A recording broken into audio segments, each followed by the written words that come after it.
ನಮಸ್ಕಾರ ವೀಕ್ಷಕರೇ, ಶ್ರೀಗರಿ ವಾರ್ತೆಗರಿಗೆ ಸ್ವಾಗತ. ನಾನು ನಿಮ್ಮ ಗ್ರಹೇಶ್ವರ ಗಾರ್ಡಿಗೇಂದ್ರ. ದಿನಾಂಕ ಫೆಬ್ರವರಿ 7, 2026ರಂದು ಕೆಆರ್ ಕ್ಷೇತ್ರದ ಜನಪ್ರಿಯ ಮಾಜಿ ಶಾಸಕರಾದ ಶ್ರೀ ಎಂ.ಕೆ. ಸೋಮಶೇಖರ್ ಅವರ ಹುಟ್ಟುಹಬ್ಬ ಅಂಗವಾಗಿ ಸುಧೀರ್ ಕುಮಾರ್ ಮುರೊಳ್ಳಿ ಇವರಿಂದ ಮತದಾನ ಪ್ರಜಾಪ್ರಭುತ್ವಕ್ಕೆ ಎಷ್ಟು ಪೂರಕ ವಿಚಾರ ಮಂಡನೆ ಕಾರ್ಯಕ್ರಮದಲ್ಲಿ ಮಾಜಿ ಮೇಯರ್ ಪುರುಷೋತ್ತಮ್, ಲಕ್ಷ್ಮಣ್ ಆರ್. ಮೂರ್ತಿ, ರಾಮಸ್ವಾಮಿ, ಅಯೂಬ್ ಖಾನ್, ಸಿದ್ದರಾಜು, ಭೈರಪ್ಪ, ಪುಷ್ಪಲತಾ ಚಿಕ್ಕಣ್ಣ, ಫಾರೂಕ್, ಡೈರಿ ವೆಂಕಟೇಶ್, ಗೋಲ್ಡ್ ಸುರೇಶ್, ಗುಣಶೇಖರ್ ಹಾಗೂ ಅಮ್ಮ ಫೌಂಡೇಶನ್ ವತಿಯಿಂದ ಸೇಂಟ್ ಮೇರಿಸ್ ಶಾಲೆ ಹತ್ತಿರ ರಕ್ತದಾನ ಶಿಬಿರ ನಡೆಯಿತು. ಭವ್ಯ ಅಭಿಷೇಕ್, ಮಹಿಳೆ ಕಾಂಗ್ರೆಸ್ ಕಾರ್ಯಕರ್ತರುಗಳು ಉಪಸ್ಥಿತರಿದ್ದರು. ಸ್ಥಳ ಮಹಾರಾಜ ಕಾಲೇಜಿನ ಶತಮಾನೋತ್ಸವ ಭವನದಲ್ಲಿ ನಡೆಯಿತು. ಫಲವಾಗಿ ಇವತ್ತು ಸೋಮಣ್ಣನಂತವರು MLA ಆಗಿದ್ದಾರೆ. ಲಕ್ಷ್ಮಣ್ ಅಂತವರು ಸಹಿತ ಮಹಾರಾಜನ ಎದುರುಗಡೆ B.Pharm ಕೊಟ್ಟರೆ ನಾನು ಸ್ಪರ್ಧೆ ಮಾಡ್ತೀನಿ, ಯಾಕೆಂದ್ರೆ ಮಹಾರಾಜನಿಗೂ ಒಂದೇ ಓಟು, ಲಕ್ಷ್ಮಣನಿಗೂ ಒಂದೇ ಓಟು ಅಂತ ಹೇಳಿ ತೀರ್ಮಾನ ಮಾಡಿರ್ತಕ್ಕಂಥದ್ದು ನಮ್ಮ ಸಂವಿಧಾನದ ಶಕ್ತಿ. ಖುಷಿ ಆಗ್ಬೇಕಲ್ಲ ನಿಮಗೆ? ಇದಕ್ಕೊಂದು ಸಂಕಲ್ಪದ ಬೀಜ ಮಂತ್ರವನ್ನು ಬಿತ್ತಿದವರು ಮಹಾತ್ಮ ಗಾಂಧಿ. ಸಂವಿಧಾನ ಬಂತು. ಸಂವಿಧಾನ ಬರೋ ಮುಂಚೆ ಈ ದೇಶದಲ್ಲಿ ವಿಶ್ವದ ಎಲ್ಲ ಕಡೆ ಸ್ವತಂತ್ರ ಹೋರಾಟಗಳು ನಡೆದಿದೆ. ವಿಶ್ವದಲ್ಲಿ ಎಲ್ಲ ಕಡೆ ಸ್ವತಂತ್ರ ಹೋರಾಟಗಳು ನಡೆದಿದೆ. ವಸಾಹತು ರಾಷ್ಟ್ರಗಳು ಬಿಡುಗಡೆಯನ್ನು ಬಯಸಿ ಆಂದೋಲನವನ್ನು ಮಾಡಿವೆ.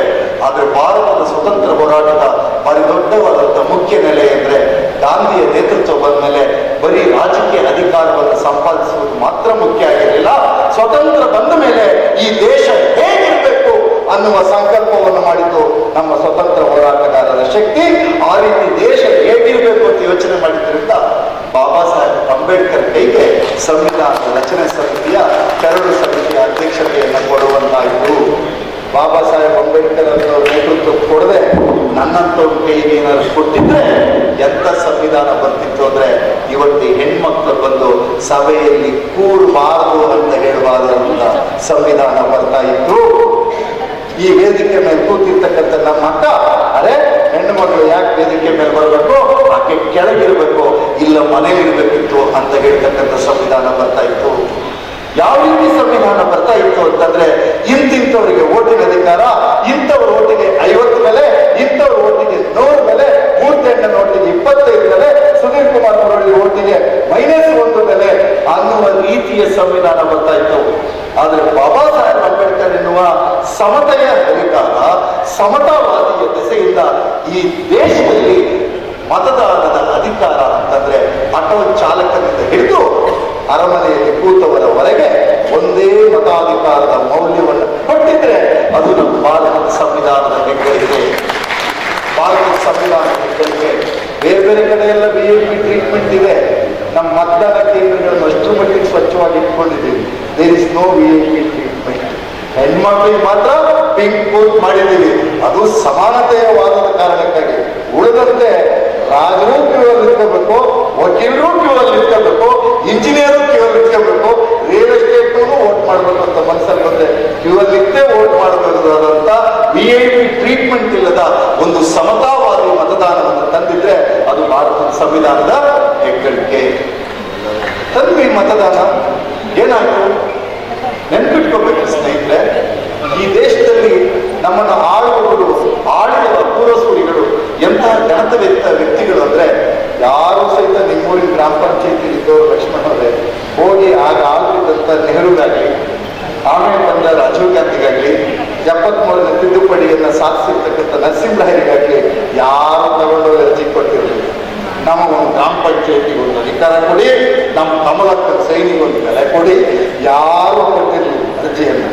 ಆದ್ರೆ ನಮ್ಮನ್ನು ಆಳುವವರಿಗೆ ಅನ್ನಿಸ್ತು ದೆಹಲಿಯಲ್ಲಿ ಒಂದು ಪ್ರಬಲ ಸರ್ಕಾರ ಇದ್ದರೆ ಸಾಲದು, ಬೆಂಗಳೂರಿನ ವಿಧಾನಸೌಧದಲ್ಲಿರುವ ಒಂದು ಸರ್ಕಾರ ಇದ್ದರೆ ಸಾಲದು, ಅದು ಸ್ಥಳೀಯ ಮಟ್ಟಕ್ಕೂ ಸರ್ಕಾರಗಳು ಹೋಗಬೇಕು, ಸ್ಥಳೀಯರೇ ನೀತಿ ನಿರ್ಧಾರವನ್ನು ಮಾಡಬೇಕು ಅನ್ನೋ ಕಾರಣಕ್ಕಾಗಿ ನಾವು 73ನೇ ತಿದ್ದುಪಡಿಯನ್ನು ತಂದು ಸ್ಥಳೀಯ ಅಧಿಕಾರವನ್ನು ಕೊಟ್ಟು 3 ಹಂತದ ಅಧಿಕಾರವನ್ನು ಕೊಟ್ವಿ. ಗ್ರಾಮ ಪಂಚಾಯತಿ, ತಾಲೂಕು ಪಂಚಾಯತಿ, ಜಿಲ್ಲಾ ಪಂಚಾಯತಿ. ಅದರ ಪರಿಸ್ಥಿತಿ ಏನಾಗಿದೆ? ನಾನು ಇತ್ತೀಚೆಗೆ ಕೆಲವು ಕಡೆ ಹೋಗಿದ್ದೆ, ಇಂಥ ಅಕ್ಕಂದ್ರೆಲ್ಲ ಕೂತಿದ್ದೆ, ಎಲ್ಲ ಗ್ರಾಮ ಪಂಚಾಯತಿ ಮೆಂಬರ್ ಆಗಿ ಅಧಿಕಾರ ಮುಗಿಸ್ತಾ ಇರೋರು.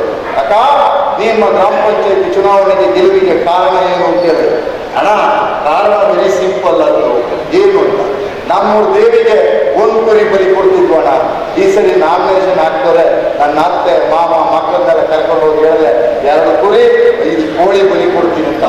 ಬಿತ್ತು ನೋಡು ಅಣ್ಣ ಓಟು ಗೆದ್ಬಿಟ್ಟು. ಮತ್ತೊಬ್ಬರು ಹೆಣ್ಮಕ್ಳು ಕೇಳಿದೆ, ನೀನ್ ಹೆಂಗಮ್ಮ ಗೆದ್ದೆ ಅಂತ. ಅಣ್ಣ ನನ್ನ ಗಂಡ ಸೋಮಶೇಖರನ ಎಲೆಕ್ಷನ್ ನಿಲ್ಬೇಕು ಅಂತಿತ್ತು, ರಿಸರ್ವೇಶನ್ ಬರಲಿಲ್ಲ ಅಣ್ಣ, MLA ಕ್ಯಾಟಗರಿ ಕಟ್ ಮಾಡ್ಬಿಟ್ಟ, ನೀವು ಗೆಲ್ಬಾರ್ದು ಪುಂಡ ಪುಡಾರಿ ಅಂತೇಳಿ. ಆದ್ರೆ ನನ್ನ ಗಂಡ ಬಿಡಲೇ ಇಲ್ಲ, ಲೇಡಿ ರಿಸರ್ವ್ ಬಂದಾಗ ನನ್ನೇ ತಗೊಂಡು ಕ್ಯಾಂಡಿಡೇಟ್ ಹಾಕ್ಸ್ದ. ನಮ್ಮ ಗಂಡನ ಕಂಡ್ರೆ ಊರಲ್ಲೆಲ್ಲ ಎದ್ದಿಟ್ಟು ಕಲ್ವರ್ ತಗೊಂಡು ಕುತ್ತಿಗೆ ಹೋಗ್ತಾನೆ ಅಂತೇಳಿ ಓಟ್ ಹಾಕ್ಬಿಟ್ಟು ಗೆದ್ದುಬಿಟ್ಟೆ ಅಂತ. ನಾನು ಆ ತಾಯಂದ್ರಿಗೆಲ್ಲ ಕೈ ಮುಗಿದು ಹೇಳಿದೆ, ನಿನ್ನ ಕೋಳಿ ಬಲಿಯಿಂದ, ಕುರಿ ಬಲಿಯಿಂದ, ನಿಮ್ಮ ಹರಕೆಗಳಿಂದ ಅಥವಾ ನಿನ್ನ ಗಂಡನ ಪಿಸ್ತೂಲು ತೋಳುಬಲಗಳಿಂದ ಗೆದ್ದಿದ್ದಲ್ಲ, ಗೆದ್ದಿರ್ತಕ್ಕಂಥದ್ದು ಮತದಾನದ ಮೌಲ್ಯದಿಂದ ಅನ್ನೋದನ್ನ ಅರ್ಥ ಮಾಡ್ಕೋಬೇಕಪ್ಪ ಅಂತ. ಮತ್ತೆ ಮುಂದಿನ ವಾರ್ತೆಗರಿಯಲ್ಲಿ ಭೇಟಿಯಾಗೋಣ. ಶ್ರೀಗರಿ, ನಿಮ್ಮ ಮನದಾಳದ ಗರಿ. ನಮಸ್ಕಾರ. ಶ್ರೀಗರಿ, ನಿಮ್ಮ ಮನದಾಳದ ಗರಿ. ಶ್ರೀಗರಿ, ನಿಮ್ಮ ಭಾವನೆಗಳ ಗರಿ. ಶ್ರೀಗರಿ, ನಾಡಿನ ಹೆಮ್ಮೆಯ ಗರಿ. ಮನೆ ಮನಗಳ ಗರಿದು ಶ್ರೀಗರಿ, ತನು ಮನ ಧನಗಳ ಗರಿದು ಶ್ರೀಗರಿ, ವಿಶ್ವದ ದೇಶದ ನಾಡಿನ ಗರಿದು ಶ್ರೀಗರಿ.